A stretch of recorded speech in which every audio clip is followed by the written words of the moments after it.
Bakit kailangan nating magmalasakit sa mga kaluluwa? Sino ba ang unang nagmalasakit nito?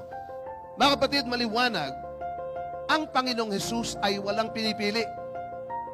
Kahit sino ka pa, mahirap, mayaman, may sakit, marunong, lahat, kaya niyang pakitunguhan.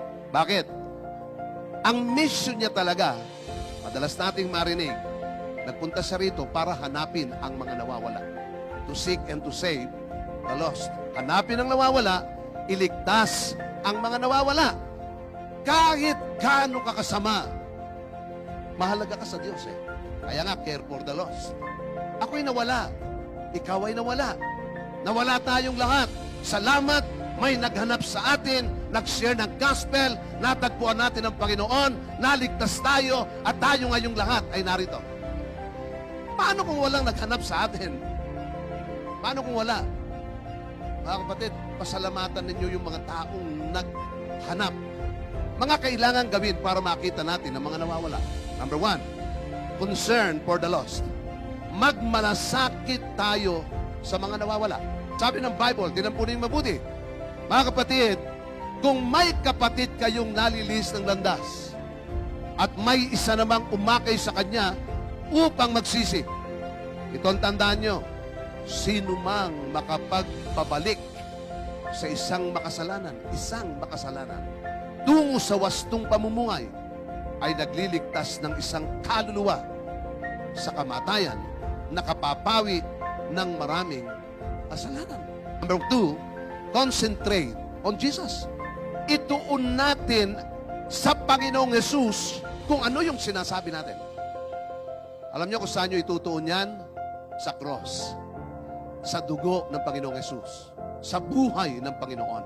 Ito yung gospel talaga na pag nag-share ka ng gospel, nakatuon sa ating Panginoong Hesus na pinagmumulan ng pananampalataya.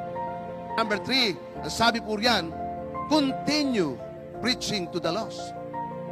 Ipagpatuloy ang pangangaral sa mga nawawala.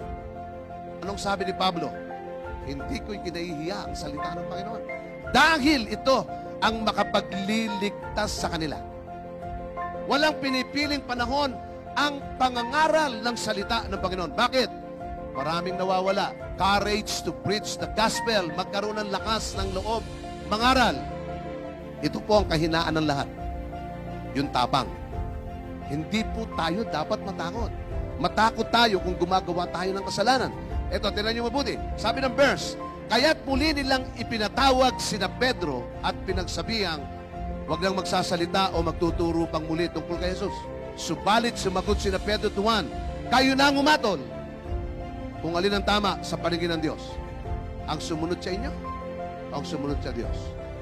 Hindi maaaring din namin ipahayag ang aming nakita at narinig.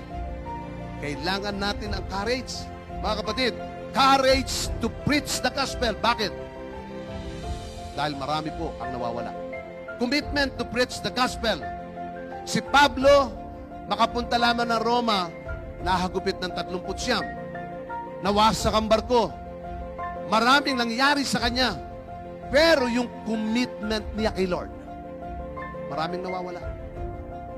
Nangatait na patayin. Talagang natuka ng ahas dahil sa pangangaral. Pero dahil may commitment. Mga kapatid, kailangan natin ang commitment na ito para mahanap natin ang mga nawawala. Last, ito po ang last natin.